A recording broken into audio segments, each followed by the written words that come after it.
Australia playing the Lions with a line at 10.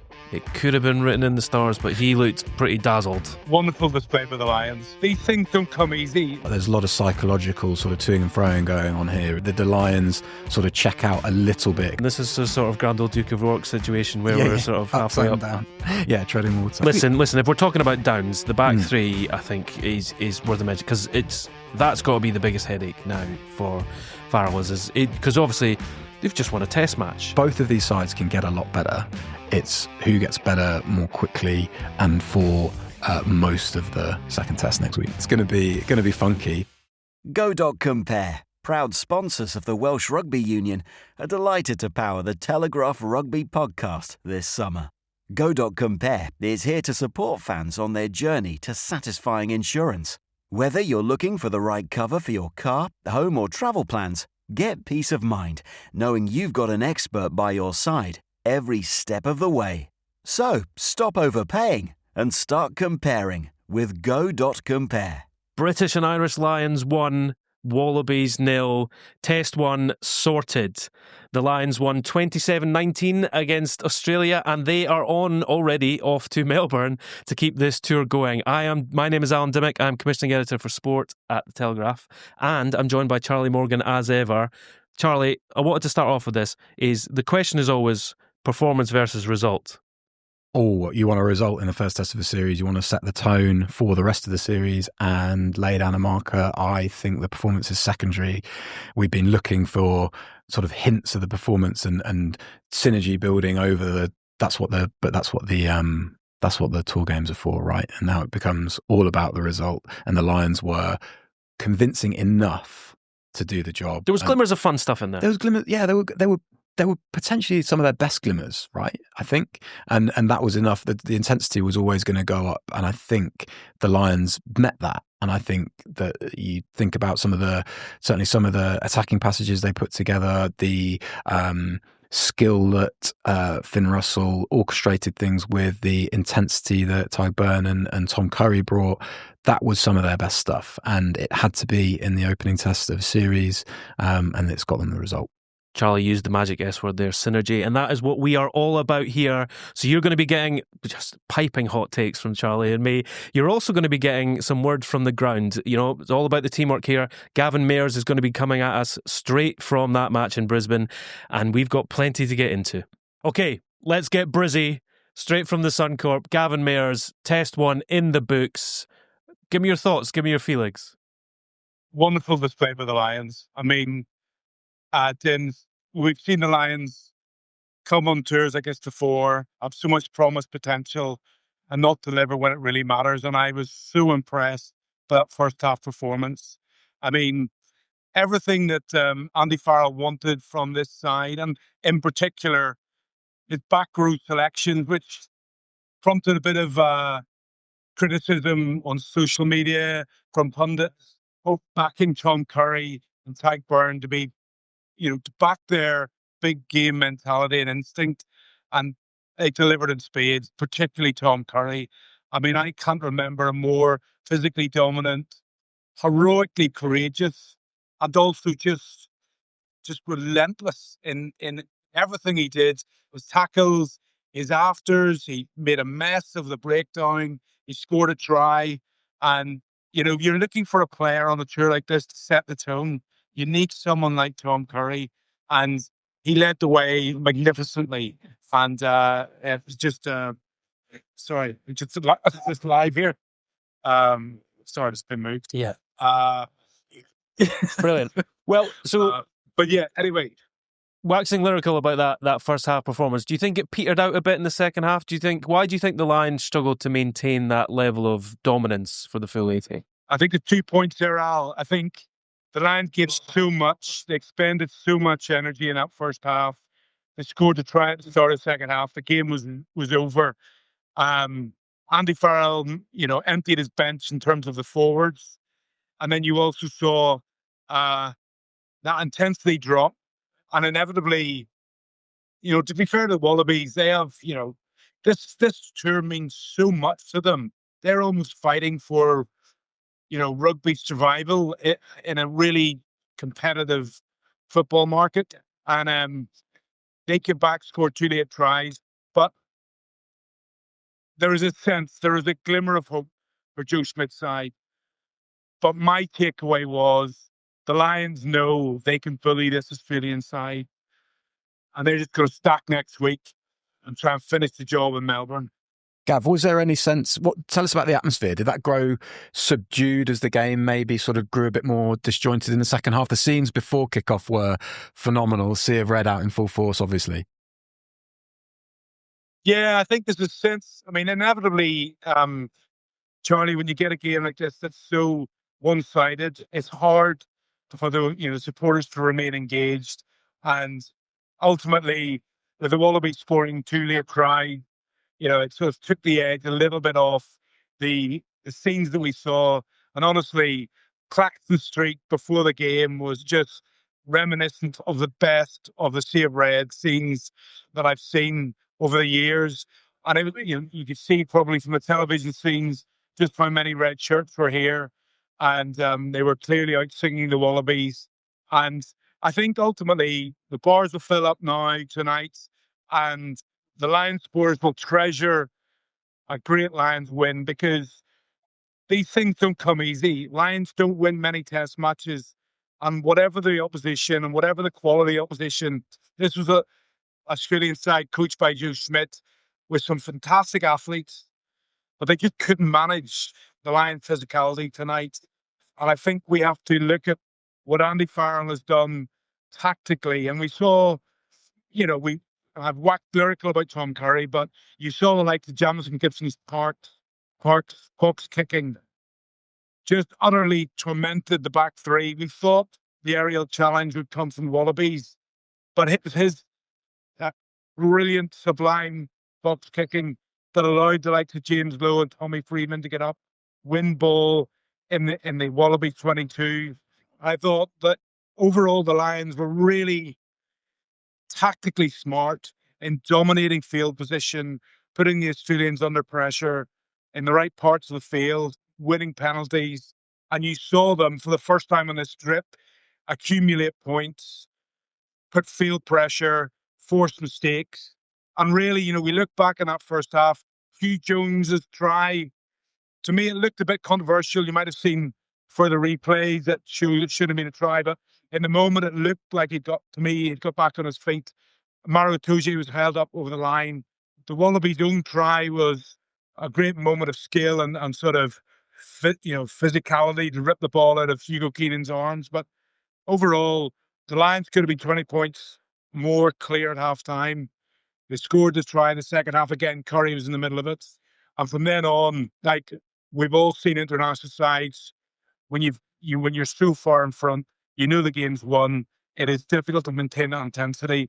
And they have to be smart in this, guys, as well. There's a game on Tuesday nights, and then the Lions have to play again on Saturday. The Wallabies are in camp all week with no distractions, no preparing a game, picking a team tomorrow, training. The Lions will have to alter their training run next week because of this match on Tuesday. So, they are going to have to pick themselves up.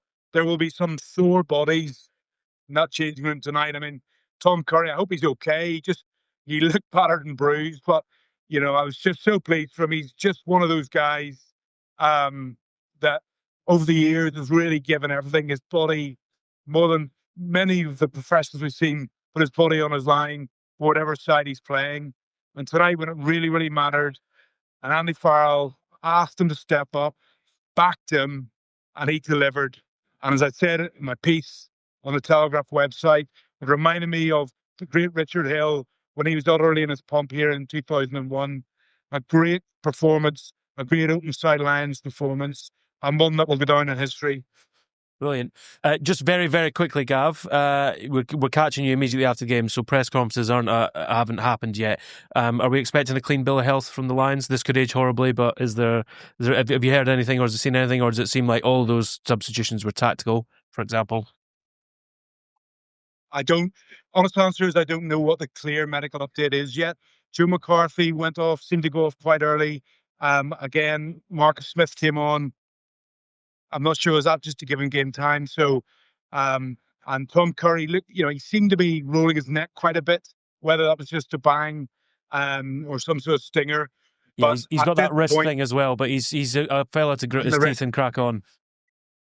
Yeah, he just crack on next week, get the job done next Saturday. In terms of tactics and who's shone for you, Gav, last thing is, would you expect to see them bringing any changes? If we take the Pacifica out of the equation and imagine that guys not involved in the test will fill that up, do you imagine that there'll be any big changes? A few questions about James Lowe, for example. The back three probably didn't cover themselves completely in glory in that test match. Do you foresee anything being looked at in that regard?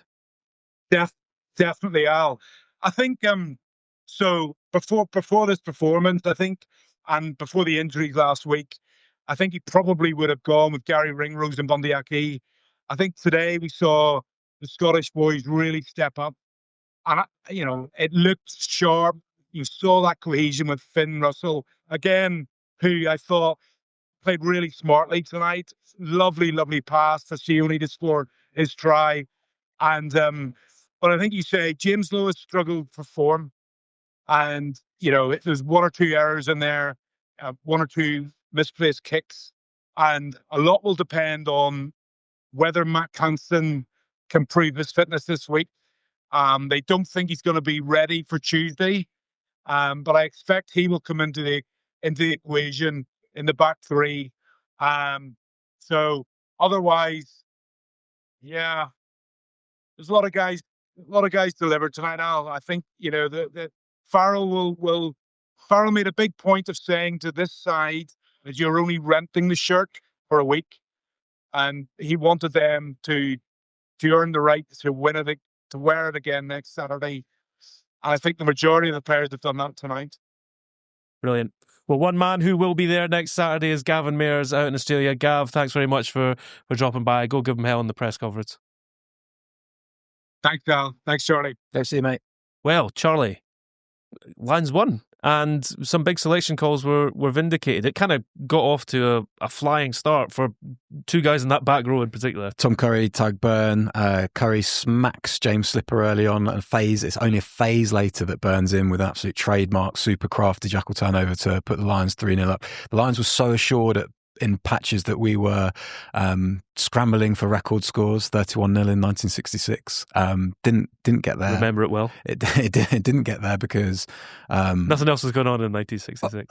Australia's bench was far more impactful than the Lions, which is something to which look is a surprise to. actually, It's considering the personnel. I mean, we'd been talking it feels like weeks now in the lead up to this, going, if you've got guys like Porter coming off the bench, it's going to scare the hell out of Australia. And in the end, it was their lads that stepped up a bit. Yeah, do you know what? It was interesting to see Australia not as buoyant as their kind of strong finish might suggest in the interviews afterwards. So I've only in the sole interview that I've seen, Harry Wilson was really downbeat. And there's a lot of psychological sort of toing and froing going on here. The Lions sort of check out a little bit because it only takes a little bit when they go so far ahead through Dan Sheehan's try at the start of the second half. You've always got to be wary of the fact that this is a three test series whereby you only need to scrape over the line in that second one to win the series. And I think the Lions potentially were held a little bit back, even just psychologically or subconsciously there in the second half of that game, and it grew disjointed. The other thing is that I do think we misremember Lions tests. They are illuminated by fantastic moments and tries, but a lot of the time that classic they're of there's never a fun World Cup final. Yes, exactly. Yeah, a lot of them tend to be governed by tight scrum calls, tight breakdown calls, and a lot of them tend to be played out between the 10-metre lines, and it's grim a lot of the time. Hold on, right. Let's rewind a little bit and go right back to the start of this test match, because I think we said a week ago that regardless of quality, it's going to feel like 100 miles an hour. And in terms of physicality, the Lions really put their foot down from the start. I wonder whether it was a side. I think Andy Farrell had to pick a side that was going to be able to handle the most power that Australia could have, and that was if Lange Gleeson was fit, if Rob Valentini was fit, if Will Skelton was fit. Thank you for chucking Gleeson in there, by the way, because everyone always talks about the other two. This is really interesting because I spoke to somebody in the week who works out in Oz who said those are the two injuries that they couldn't afford because they come as a sort of a package over 80 minutes. So Gleeson's been, he started with Harry Wilson against Fiji, but when he's been around, he's gradually sort of come onto the bench. So they've got that. They've had two carriers in the back row with Wilson and Valentini with McWright, and then they've had Gleeson to bring on. So they've always had that. They've made sure that they've always had those two power carriers, the Wallabies, and they can change that up now. And Tizano, who told me that he packed on a few pounds in the interview that we did before the series, and he scored close range try, didn't he? So him, Angus Bell, helped the Wallabies finish strong. But the Lions were ready for the most power the Wallabies would have, and they totally overpowered the selection that the Wallabies did put out. And they were good. They were good value because of the accurate passages they put together when it was so intense at the start. Do you think Andy Farrell was just sitting there, literally a minute into the Test match, just being like, "That's why." There you go. Yeah. Well, he spoke in the week, didn't he? About, I think. It's so vague, isn't it? Justifying a selection on the basis of credit in the bank. And just for those that have been living under a rock, the Lions selectors were getting it in the neck because Jack Morgan hadn't been picked at 7, having stolen a lot of ball. Curry hadn't really had fantastic form going into this with the Lions. Beirne had looked like he'd laboured a little bit and hadn't been the free-flowing jackler of old that we'd seen. Turns out that I'm not saying that was a decoy, but they sort of turned that on the head when those guys were selected and justified it pretty early doors. Yeah, you re-legislate these things, don't you? And with hindsight bias, but I wonder whether how assured Curry and Beirne were that they were going to start that first test. How far out had they been, even just given a slight whisper that they might be, and just that they had to be ready come this test week and they would be starting. I'm sure Andy Farrell made it clear that other back rowers that the competition was going to go to the wire in terms of test selection, and that the warm-up games were going to count. But Jack Morgan couldn't have done much more, I don't think, in the warm-up games. That said, he was quite quiet in the Argentina game, so I wonder how many people that were sort of decrying the Morgan performance in the Argentina game were then getting fired up that he wasn't getting picked in sort of for that first Wallabies test. So, but no, long story short, absolutely those two selections vindicated. Curry was right on the edge, conceded a couple of penalties, one for. I think when he was tearing after kick chase, that's a big pillar of his game. And he was a menace on the back of those Jameson Gibson Park box kicks where he got one wrong and absolutely whacked Tom Liner. But as far as risk, if he wasn't going to get yellow carded for it, it was when Australia were boxed into their own 22, and it was very much a leave one on him sort of vibe to it, wasn't it? And then his read that ultimately set up the Sheehan try was an awesome bit of vision. Let's talk a bit about the tries. Awesome bit of skill to hold it in as well. Let's talk a bit about the tries, because the Tuipulotu's try, for example, was just front foot stuff where the Lions had the game in front of them and they were able to pick spots, and there was bodies everywhere. Yeah. Power, and then enough intricacy off the back of that, with Russell fading out the back of a 3-pod and then playing through the line to play Sheehan through the middle. I think that's the kind of that's the combination of the intricate phase shape with while still being direct enough, while still not becoming so lateral that that the Wallabies will be able to sort of drift and sort of hoover all that up and stunt the momentum that way by piling into wild breakdowns, which they did. That's how they got to the Lions. That's how they disrupted the Lions when they found that the Lions weren't resourcing those rucks well enough. But that try certainly had Genge, just so much energy from Genge, picking up 2 carries in 3 phases, I think, in the lead up to Russell's gorgeous bridge pass to Tuipulotu. That reminded me of the one he threw in his own 22 for England against Scotland 2018. It was just the weight on that is brilliant. To see it in the first place is fantastic. To just the precision that he threw it with was brilliant. What did you think? What did you make of the way that the Lions guided themselves around the game? Interesting, because there was some sort of bad old faults from the warm-up games, and then maybe some of that. Well, I can tell you, unnecessary offloads is still another one. It's going to be the hallmark, negative hallmark of this tour. Yeah, it's amazing that's still happening, really. And I wouldn't ever characterise Tommy Freeman as someone that does that. But the one he threw in the towards the end of the second half, when you think that the Lions can really put an emphatic kind of full stop on it with one more try.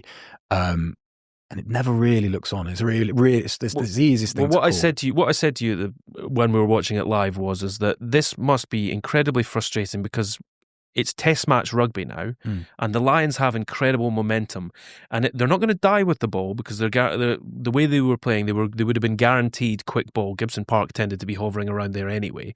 If you've got quick ball and the Wallabies are scrambling to try and get themselves set in D, and you're 20 yards out from, that's exactly what you want to be playing with. You don't have to force it, especially not in the first 20 minutes of a Test match. Yeah, it's surprise. You can get Eddie Jones always used to say you get seduced by the scoreboard and you get seduced by your own superiority, and I wonder whether that happened a little bit for the Lions in patches of this game.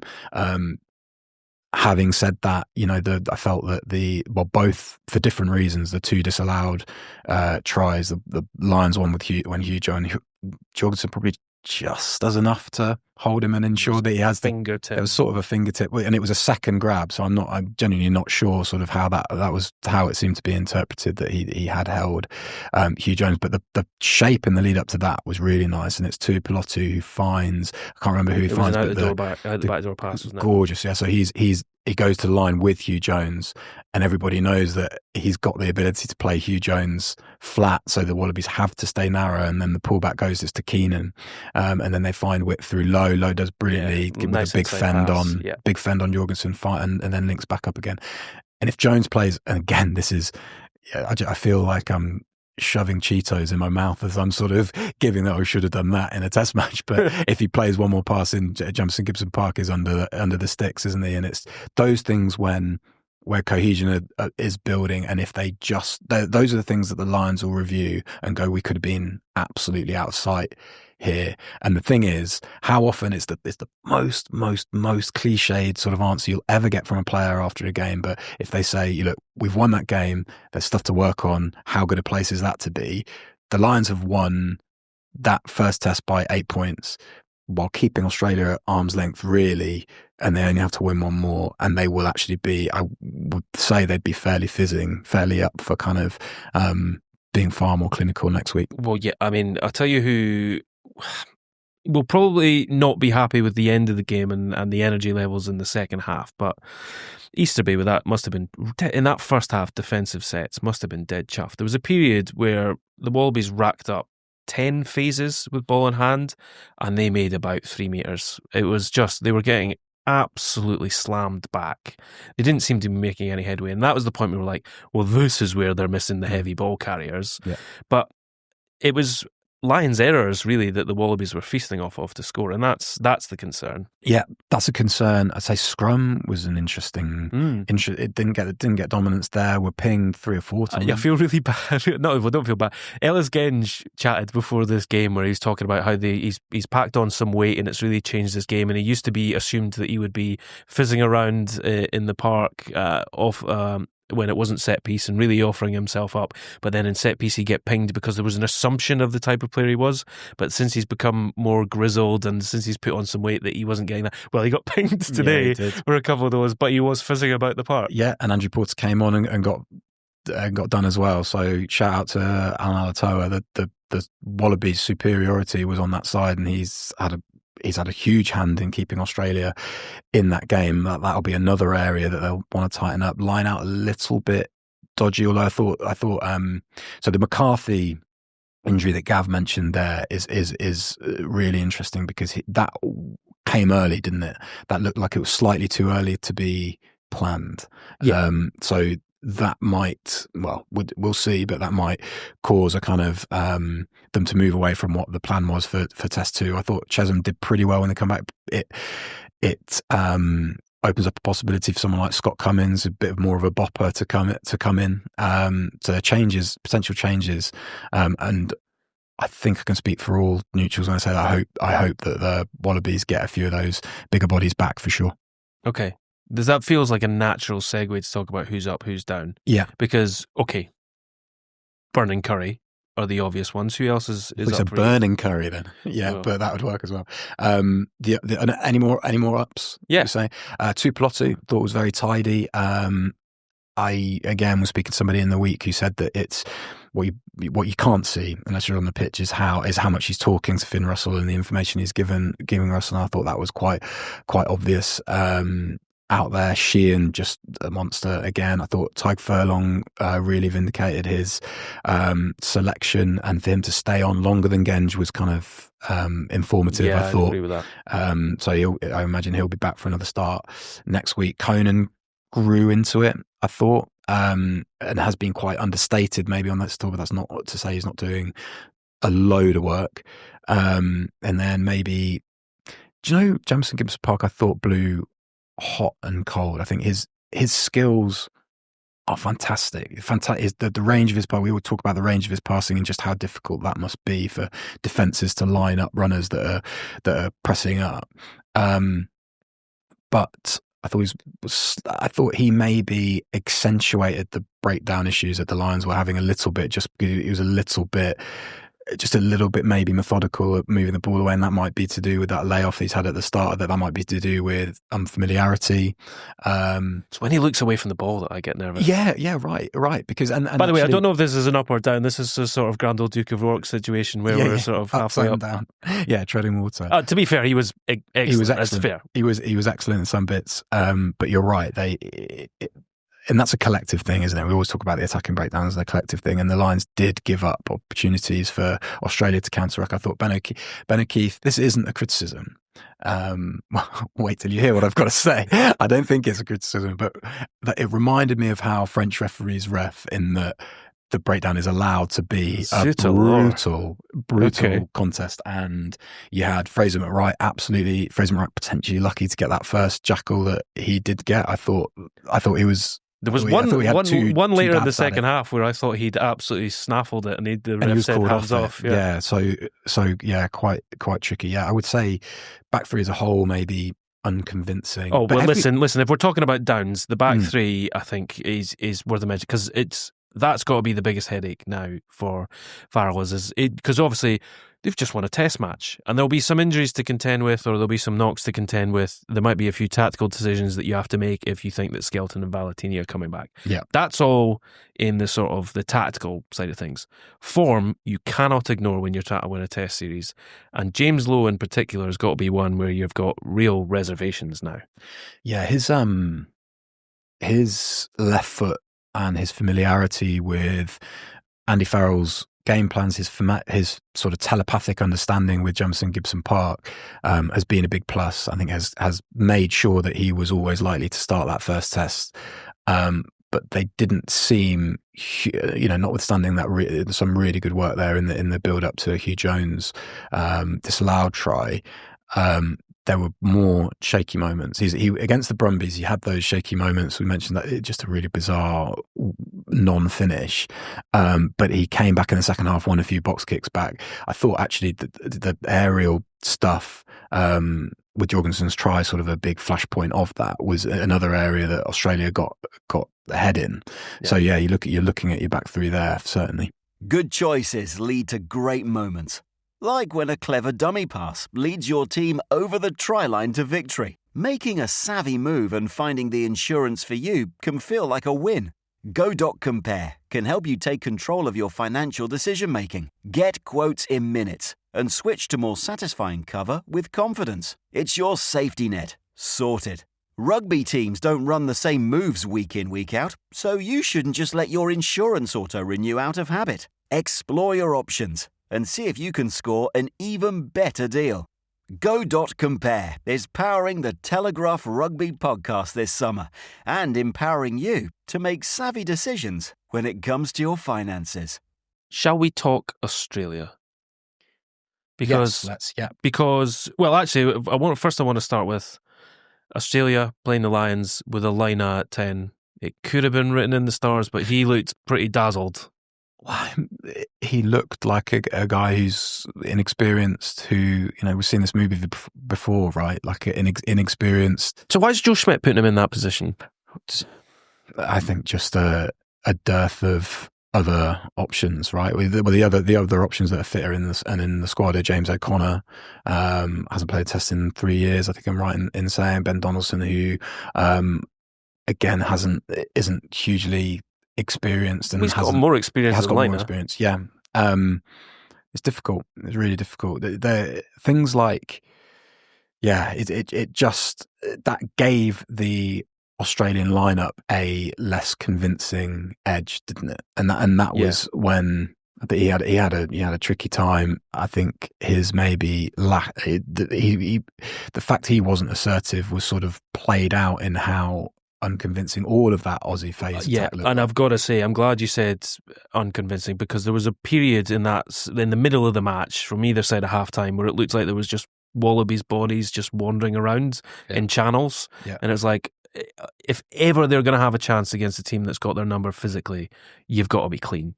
What I would say is that when a team is really physically imposing, they can make a side scramble a side's senses and make their attack look horrible. I always think of when England at World Cups, people always go, well, the other side's terrible, and a lot of the time that is because physical intensity and just the menace factor can really sort of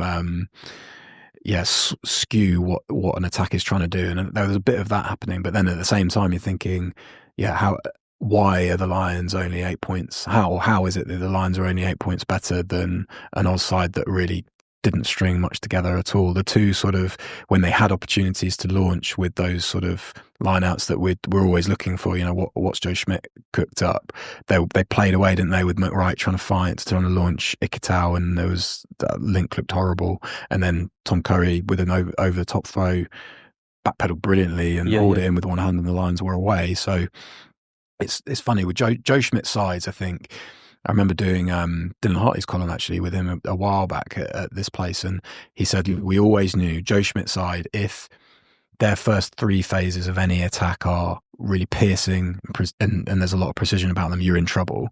But if you can absorb any impetus they're going to get in those situations, then you can be on top and you can suffocate them, and they'll have to go to the boot. That's exactly what that's the side. The Lions picked a side to do that to Australia, and they did that very well. But they need controllables. And it kind of blew my mind that I felt like it was half an hour into this test match before we saw a contestable kickoff from the Wallabies. It blew my mind that. They didn't do it at all against Fiji. And then, when they did it... and yet the franchises were causing chaos for the Lions all series. Dylan Peach, our boy, was excellent. Was excellent from those. They just didn't test that front pod until I think the third kickoff that they had, or at least the second. I think it was after the Lions had gone 10-0 up. So and Suoliti presses forward, goes up with Beirne. There's a massive clash, and Beirne sort of goes down on sort of his back. The Lions secured possession, but it was not all they wanted. No, exactly. So you're right. There's so both of these sides can get a lot better. It's who gets better more quickly and for most of the second test next week. You said the name Suoliti there. It felt like for a large part of that test match we weren't saying his name an awful lot, and then he sort of came into things in the second half.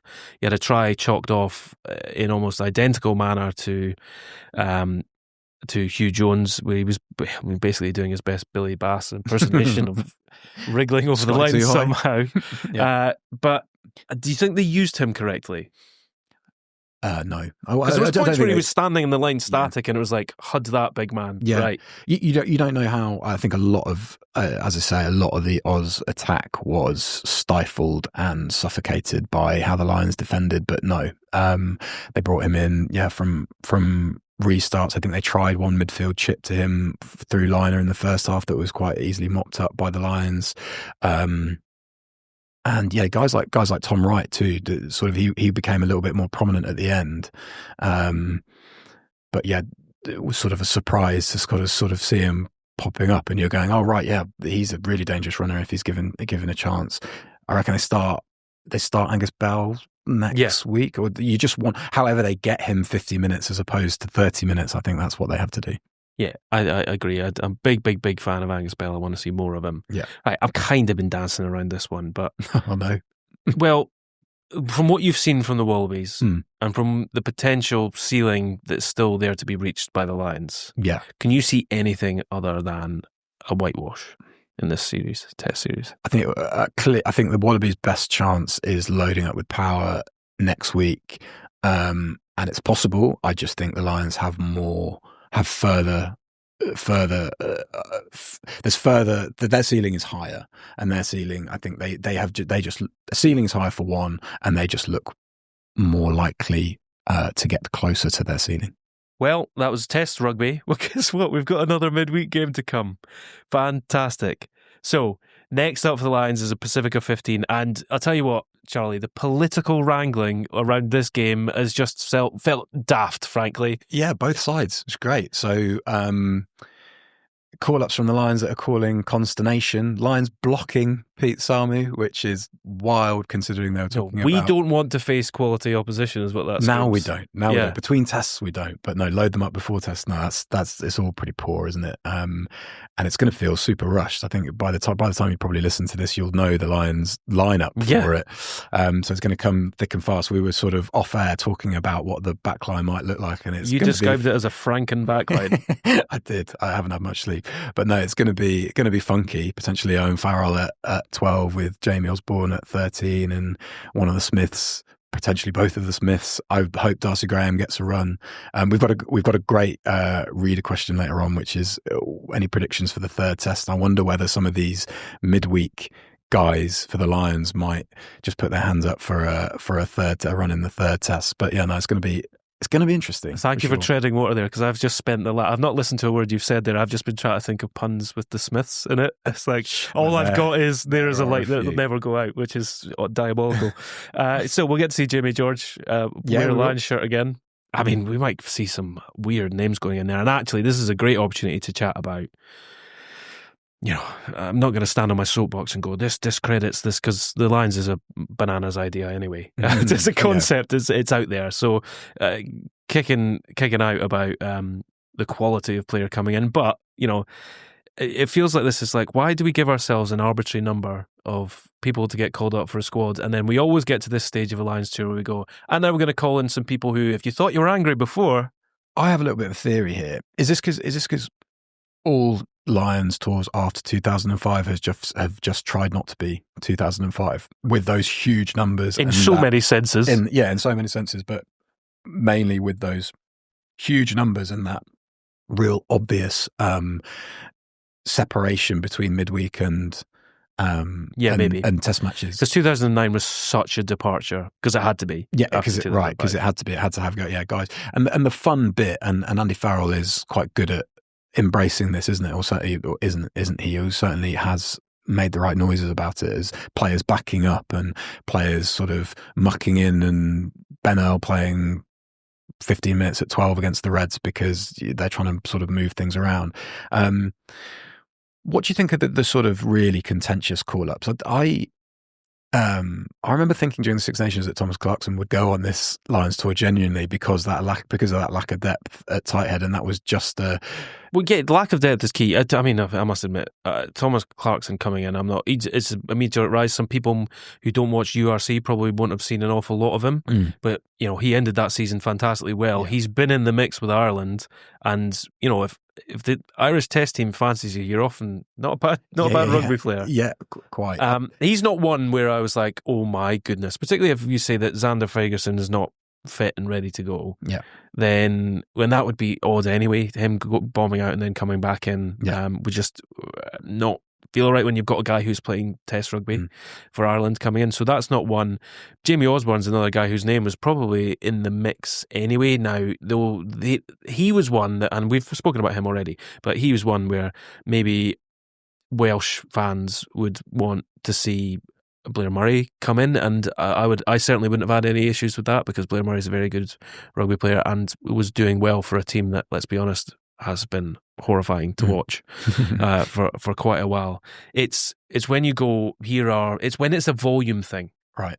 I think that's what's probably volume from the same team. So Ashman Sutherland coming in maybe instead of Nicky Smith. Particularly as Darcy Graham is interesting, because a lot of people, certainly a lot of people I know had said have him over Duhan van der Merwe anyway. I am delighted. Can I put on record that he's I just think he's a wonderul player. I'm so glad he's he is so fun, and if anyone's moaning about how boring some of this Lions tour has been, he is a box of fun. Yeah. I suspect it's Ashman and Sutherland. That's the one. It's like, well, if you're going to bring in so many guys from tour, you're bringing in these guys when there's other folk that have probably played much better Test rugby recently, and I 100% get it. Okay. Yeah, so do I.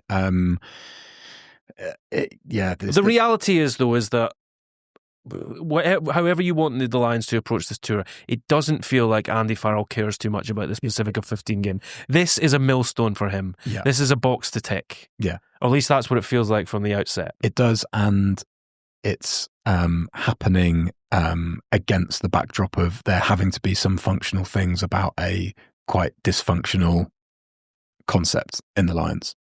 Still, we're potentially going to see Finn Smith playing with Owen Farrell. Yes, we're going to see Owen Farrell probably have his chance to show on a Tuesday as well. So there's an extra rest day in case they think, right, he's coming straight onto the bench for the Test side for Test 2. Which will be quiet reaction times. Yeah, exactly. So, there'll be stuff happening, like, it'll all be coming in quick succession as well. So, yes, we're going to see, it's just a weird team put out by the Lions, and we'll probably get some updates. So there might even be some guys who are held back because there are some guys who are struggling or need to be managed heading into this second Test. Because really, do you want to be burning through some guys for 80 minutes if, say, Tom Curry with that wrist complaint is potentially not going to be lasting a whole game, and you need to really look after him because he can have such an impact on a Test match? These things have a knock-on effect. Okay, I'll tell you what, let's get into, you mentioned the readers' questions there. I think we should get into those. Okay, we're going to jump into your questions, but actually, as ever, we don't do this as smoothly as we should, because we're always chucking questions at each other that we're not prepared for. You got one sent in to you. I've got one sent in to me by Adam Peake, who he asked predictions for the third Test. So any funky selections, any wild predictions that could come true. Depends. Do you think this is going to be like a 97 Lions thing where the third Test is one where you tip the other guys in because the series has been won? The scoreline going into Test 3 is certainly going to be a sort of a big swaying factor, isn't it? I wonder whether Jamie George sitting pretty, just if we think about, I know there's a lot of questions about the bench impact today and set piece actually, and we'll get into that in a minute, because Kelleher's an interesting one. I always thought that Chesham would start a Test, so how about that as a prediction that he starts the third Test, and Darcy Graham, why not? Well, I can tell you, I will be flabbergasted if we end this series and we haven't seen Gary Ringrose wear 13 in a Test match. Oh, could that happen as soon as the second Test? That's a really interesting one, right? Because Gav talked about the Scottish midfield there. Will Greenwood really was waxing lyrical about the Scottish midfield. A lot of control from Finn Russell. Mm-hmm. You mentioned as well the relationship he's got with Tuipulotu. But, I mean, Ringrose for me has been one of the men of the series, and you just want him. Mm-hmm. And Hugh Jones has been great, and really fair play to him. Like, honestly, like, he's really answered a lot of questions. He's done incredibly well. He's embraced everything that Alliance Tour should be about, and he's done really well. It would be no shame if they rotate out against, let's be honest, against this Wallabies team and Gary Ringrose plays. So I think it's got to be in the question. I think Andy Farrell will be asking daily, is he ready yet? I hope this doesn't sound patronising, but it will now. I've said that. Hugh Jones has made Andy Farrell's, he's done superbly to make that call as hard as possibly could be for Andy Farrell, because you would start this going, well, Ringrose is a stick-on. He sets the tone defensively. He's silky on the ball, makes a lot of good decisions, and we saw a lot of that. Neither of these are bad options, by the way. Neither of them are bad options, and for Hugh Jones to have started a Test, done pretty well, was a fantastic sort of way to cap a tour where he's given Andy Farrell a serious Stick him at fullback, mate. Hey, sorry, but yeah, I just think if not next Test, third Test, certainly Gary Ringrose is gonna play, and then it's just the combination of that back row, for the Lions, because they did incredibly well in this one, but if there's an injury to McCarthy, that suddenly changes the picture a little bit. Yeah, because do you just plug Chesham in? I think you do. So then do you just keep it the same on the bench? Because you want to offer something different. Like, Chessum was on the bench for a reason. Yeah. Andy Farrell is not a 6'2" guy. He tends to go 5'3", and he tends just over half the time he's been in charge of Ireland, he's had a centre, like he did today with Aki coming on for Tuipulotu. He's a big fan of having that thrust over the whole 80 minutes at 12. By the way, this leads fantastically to the question from Taylor, who said the bench was underwhelming for impact. So let's just tack that on. Thank you very much for asking your question, Taylor. So let's continue talking about this. Yeah, and I think Taylor's plugged or promoted Scott Cummins as a potential guy to come in and maybe add a bit more carrying heft than Chessum does.